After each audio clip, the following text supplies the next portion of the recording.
Seja bem-vindo a mais uma aula do curso Matemática para Concurso, em que a ideia é visitarmos todos os principais conteúdos que são cobrados pelas bancas do país afora. Lembrando que esse material em PDF está disponível lá no Telegram. Cada aula dessa playlist tem um material gratuito que você pode baixar acessando nosso canal do Telegram, o link na descrição. Também não deixe de acessar nosso site para conhecer mais do nosso trabalho e nossos contatos.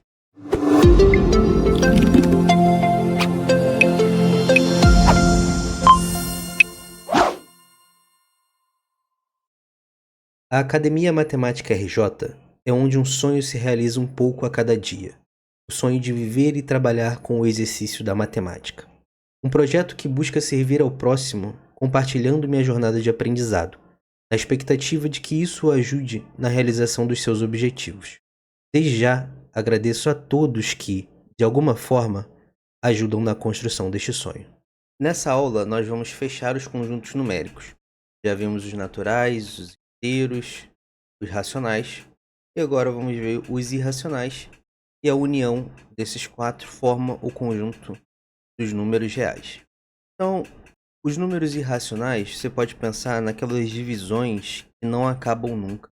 Então, vai depois da casa decimal, né, vírgula, alguma coisa, vai se dividir infinitamente e essa divisão não terá um padrão de repetição. Então isso será uma dízima, porque é uma divisão que vai infinitamente, mas ela não será periódica. Então você pode entender na prática que toda dízima não periódica é um número irracional. Toma muito cuidado com isso. Dízima periódica é um número racional, porque é possível escrevê-la na forma de uma razão de inteiros, como vimos na aula de números racionais. Um número que não pode ser escrito como a razão de dois números inteiros, ele é chamado de irracional. Então a definição de um número irracional se dá em função de número racional. Número irracional é tão somente um número que não é racional. E aí na notação de conjuntos, a gente tem esse diagrama de Venn, tem essa notação aqui. A união dos racionais com os irracionais é igual ao real. Também podemos escrever os irracionais dessa forma. São os números reais menos os números racionais. E aqui alguns exemplos de irracionais. Qualquer raiz quadrada que não seja que o número aqui dentro da raiz não seja um quadrado perfeito, ela será um número irracional. O que é um quadrado perfeito? É um número que tem raiz quadrada exata. 36, o 9, o 4, o 1. Então, o radicando, que é o número que fica dentro da raiz, sendo ele um número natural, só vai ter duas possibilidades, uma raiz quadrada, né? Ou o resultado dela vai ser um número natural também, um número inteiro positivo, ou será um número irracional.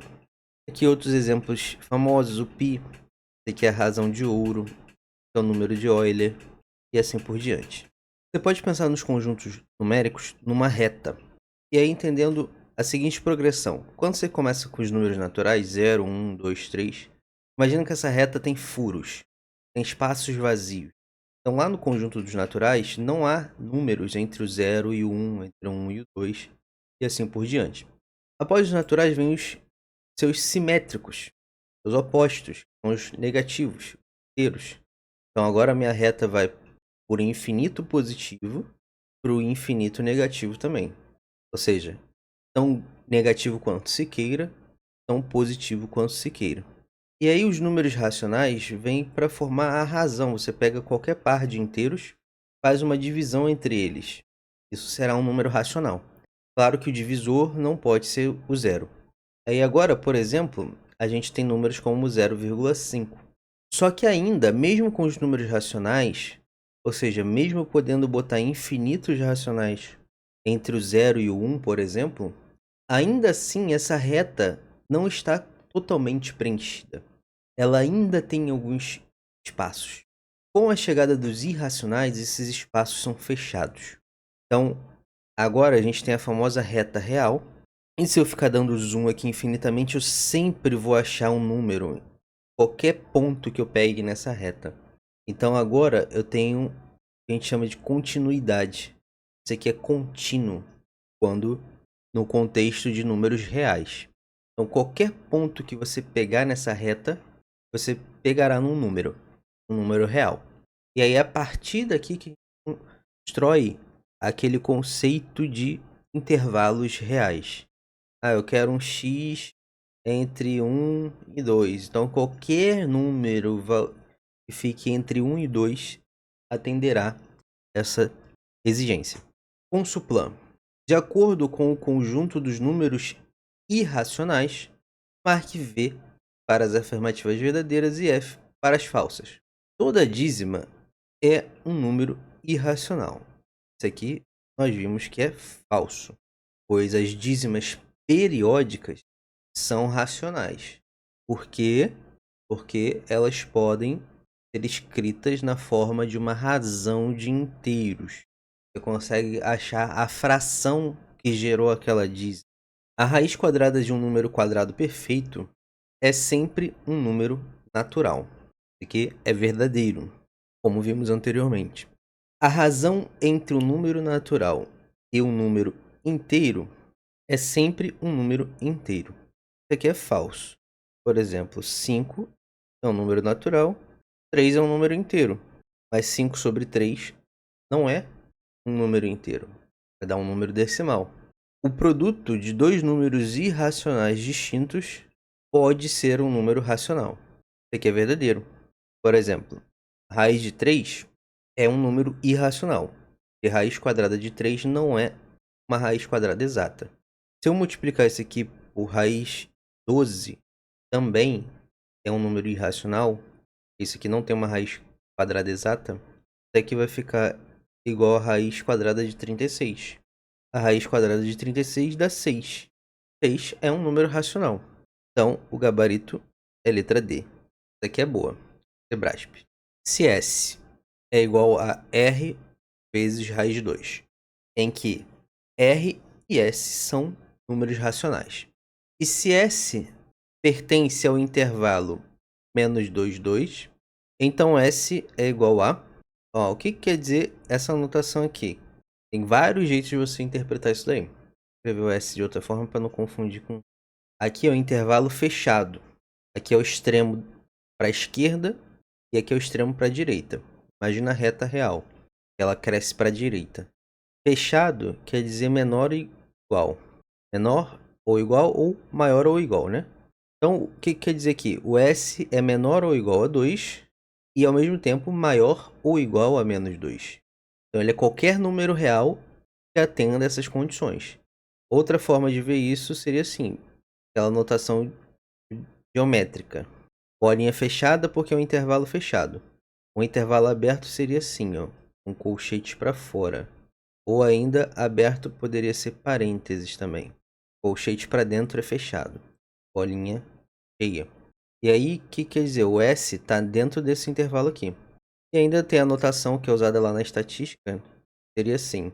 A barrinha em pé quer dizer que está fechado ali. Se fosse aberto, não teria a barrinha. Então, são todas as formas de você interpretar esse intervalo. Então, olha só. S é um número racional. Ele afirmou isso. O que você tem que saber é que o raiz de 2 é irracional. Beleza? Então, eu tenho que pensar qual número para R, sendo R também um racional, que faz com que esse produto gere um número racional. Se eu multiplicar o raiz de 2 por qualquer coisa diferente de 0, esse produto R vezes raiz de 2 será irracional, ferindo a afirmação que ele fez, que esse é um número racional. Entende? E se eu multiplicar o R por... eu usar raiz de 2 no lugar do R, aí vai ficar raiz de 2 vezes raiz de 2, vai dar raiz quadrada de 4, que vai dar 2, vai dar um número racional. Beleza. Mas ele afirmou que o R é um número racional, então eu não posso usar raiz de 2. Então, sendo o R racional, o único jeito desse produto gerar um número racional também será se o R for igual a 0. E aí eu vou ter que o S é igual a 0. E 0 é um número racional e também, ao mesmo tempo, está dentro do intervalo. Ele disse que o S pertence. Então, nosso gabarito é a letra C. uma questão mais conceitual. O produto de um racional com um irracional sempre vai dar irracional. Falso. Tem o caso que eu multiplicar o zero, que é racional, por qualquer número irracional, o resultado vai dar zero, e esse resultado é um número racional. IBFC. Assinale a alternativa correta. O conjunto numérico que contém a dízima 3,45657 é o conjunto dos números. Preste atenção. Você pode ler a palavra dízima e já correr para marcar números racionais. Mas cuidado. Esse foi o número que ele indicou. Você encontra algum padrão de repetição dentro dessa indicação que ele fez? Não, né? Sabe que isso aqui, por esses 3 pontinhos, sabe que está seguindo infinitamente. Ou seja, é uma dízima. Agora resta saber se ela é periódica ou não periódica. Se ela não é periódica, ela não apresenta um padrão de repetição, então se trata de um número irracional, como é o caso aqui. E se aparece depois? Se depois desse 7 aqui começa 4, 5, 6, 5, 7 de novo. Isso teria que estar indicado. Tem que julgar pelo que ele indicou ali. E sempre que se tratar de uma dízima periódica, o período vai ter que estar indicado. Vai ter que ser possível deduzir o período. Não vai se tratar de uma questão de suposição. Sejam os conjuntos M, N e P, então o conjunto que representa P menos N interseção com M é... Então, são conjuntos de intervalos reais. Isso aqui são intervalos, tá? Você pode interpretar nessa notação, pode usar a notação geométrica da retinha, pode usar a notação de intervalos, colchetes, parênteses. Então, olha só. Vamos analisar o conjunto M. O que quer dizer essa notação aqui?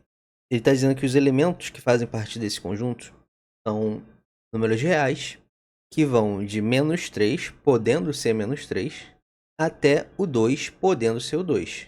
Então, se x pertence a um número real e pertence ao conjunto M, ele está entre menos 3 e 2, ou menos 3 e 2 inclusives, porque está menor ou igual e maior ou igual, ou seja, bolinha fechada. Se a gente botar isso numa notação geométrica, você vai poder fechar uma bolinha aqui no menos 3, fechar a bolinha no 2, e aí o intervalo aqui que representa o conjunto M é esse daqui. Conjunto N, x é um número real, tal que x é maior que 1. Ou seja, qualquer número que seja maior que 1, qualquer número real que seja maior que 1, faz parte desse conjunto N. Então, para seguir uma coerência aqui, vou botar o 2 um pouquinho antes do 1. E, maior que, não é maior ou igual. Se é maior que, ele está falando, eu quero números maiores que 1, sem ser 1. Então, é bolinha aberta. No 1. E qualquer número maior que 1 vai ser um elemento desse conjunto. Conjunto P.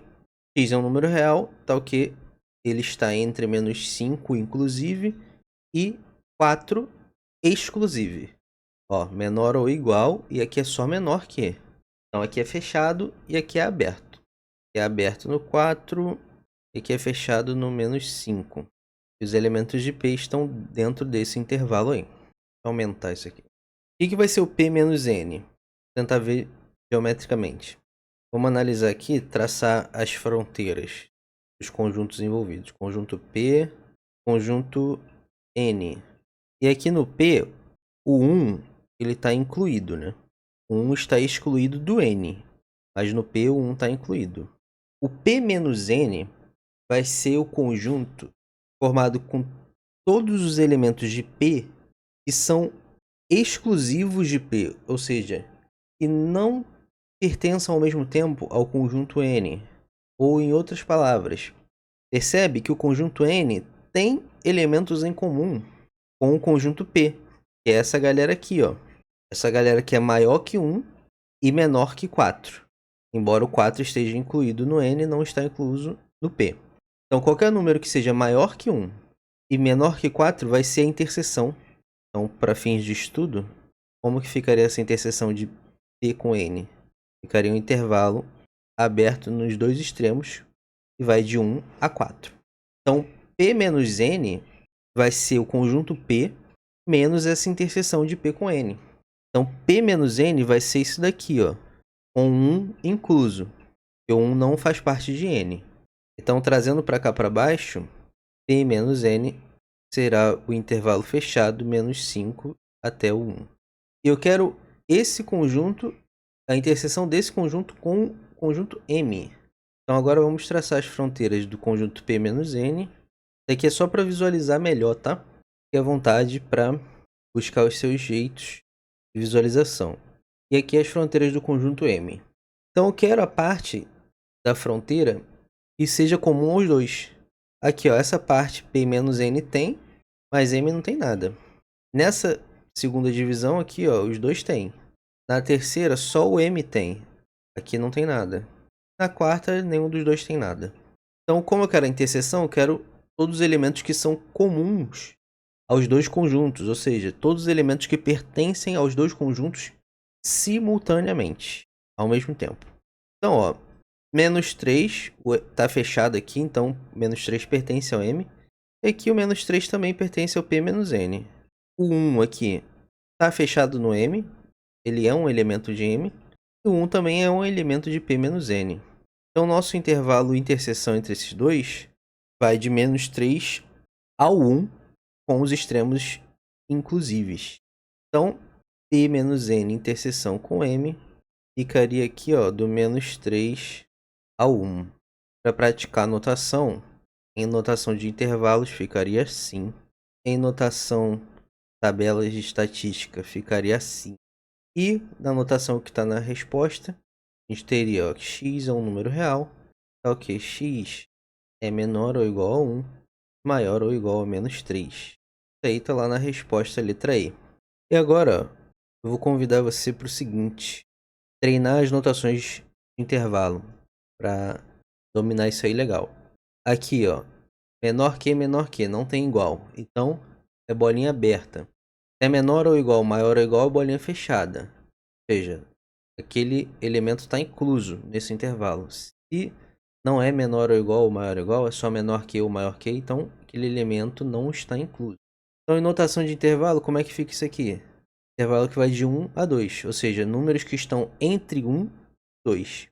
Em notação estatística, ficaria assim, ó. Não tem a barrinha em pé, porque não está incluso o extremo. Mas como que a gente pode escrever isso daí? Na notação geométrica, vai de 1 a 2, e a gente está considerando esses pedaços aqui. Aí agora eu convido você a fazer esse treino para os 4 intervalos abaixo. SES Gran Rio. Sobre a reta numérica abaixo estão marcados 3 números reais, representados pelas letras A, B e C. Considerando-se a marcação apresentada, os valores de A, B e C serão respectivamente. Então, olha só. Primeira coisa que tem que entender, ó, respectivamente, nessa ordem. Então, primeiro vai vir o valor de A, depois o valor de B e depois o valor de C. E aí ele afirmou que A, B e C estão nessa relação ali, representada pela reta numérica mostrada. O que eu tenho que entender daqui? Que A é menor que B e B é menor que C. Quanto mais à direita, maior. Quanto mais à esquerda, menor. A outra coisa que eu tenho que entender, ó, quem está à direita do zero é um número positivo. É maior que zero. Então, B é maior que zero e C é maior que zero. E quem está à esquerda do zero é negativo. Então, A é menor que zero. Então, eu consigo deduzir tudo isso. Aí eu já vejo nas alternativas se eu consigo eliminar alguma coisa. Eu já elimino a letra E, porque só tem número positivo. Já elimino a letra D, porque ela está atribuindo valores negativos para o B e para o C. Então, mesmo que se eu não fosse resolver mais nada dessa questão, eu já teria aumentado minhas chances de acerto no chute. Beleza. Agora eu fiquei ali com o primeiro negativo e os outros dois positivos. Ok. Ah, a letra A funciona, né? O A é menos 6, o B é 4 e o C é 5. O C é maior que o B. 5 é maior que 4. Mas olha só. Se eu digo que aqui é o menos 6, eu estou dizendo que daqui do A até o zero tem 6 unidades de comprimento. Ou seja, o módulo de menos 6 é 6, né? O módulo de número é a distância dele até o zero. E aí, estou fazendo aqui, né? Tem uma reta maior aqui embaixo. Menos 6. Eu disse que até aqui vale 6 unidades de comprimento. Só que na reta deles, e aqui também na minha, ó, consegui manter por sorte a proporção que foi dada ali. Eu estou dizendo que aqui é 5. Se eu fizer o módulo de 5, vai dar 5. Só que, olha, geometricamente, esse segmento tá maior que esse, né? Então ele deveria representar uma distância maior até o zero. Ó, considerando-se a marcação apresentada. Então tem que levar isso em consideração. Então a letra A também não pode. A letra C, embora tentadora, é uma pegadinha. Ó. Você pode comparar frações da seguinte maneira. O A, vamos deixar ele menos 1 sobre 2. Beleza. O B e o C agora a gente tem que ver. Quem é maior? 1/4 ou 2/9? Você pode igualar numerador e ver o que está acontecendo no denominador. Ou pode igualar denominador e ver o que acontece nos numeradores. 1/4 e 2/9. Aqui eu vou fazer uma coisa não muito elegante, tá? Mas que vai me ajudar a comparar isso aqui rapidamente. Eu vou dividir em cima e embaixo por 2. Não altera o valor da fração, vou achar uma fração equivalente. Aqui vai ficar 1 e embaixo vai ficar 4,5. Isso aqui que eu disse que não é elegante, né? É uma fração, um número decimal. Mas aqui eu já consigo comparar. Ó. Eu sei que isso aqui é uma fração equivalente a essa, eu vou apagar essa aqui então. Quem é maior? O 1 dividido por 4, o 1 dividido por 4,5. Eu tenho o mesmo número, num primeiro momento, sendo dividido por 4. E aí, num outro momento, esse mesmo número está sendo dividido por um valor maior que 4. Então, o resultado vai ser menor, concorda? Eu estou dividindo uma mesma quantidade por um valor maior. Então, eu estou pegando pedacinhos menores. Então, aqui está incoerente. O C não pode ser menor que o B. Ele está dizendo que o C é menor que o B aqui. Então, só sobra a letra B como resposta. O A é o -3. O B é raiz de 2. E a raiz de 2 vai estar entre raiz de 1, raiz quadrada de 1 e raiz quadrada de 4. Raiz de 2 vai estar no meio desses dois aí, ou seja, raiz de 2 é maior que 1 e menor que 2. 17 sobre 3, perceba que se fosse 15 sobre 3, seria 5. 17 sobre 3 é 5, alguma coisa. E 17 sobre 3 vai estar entre 15 sobre 3, que é 5, e 18 sobre 3, que é 6. Então é 5, alguma coisa. Então aqui fica o 17 sobre 3, 5, alguma coisa. E aí fica bacana, né? Se eu for tirar o módulo do A e o módulo do C, eu vou ver que a distância do C para o zero está maior que a distância do A para o zero, ficando mais coerente com a marcação que foi apresentada.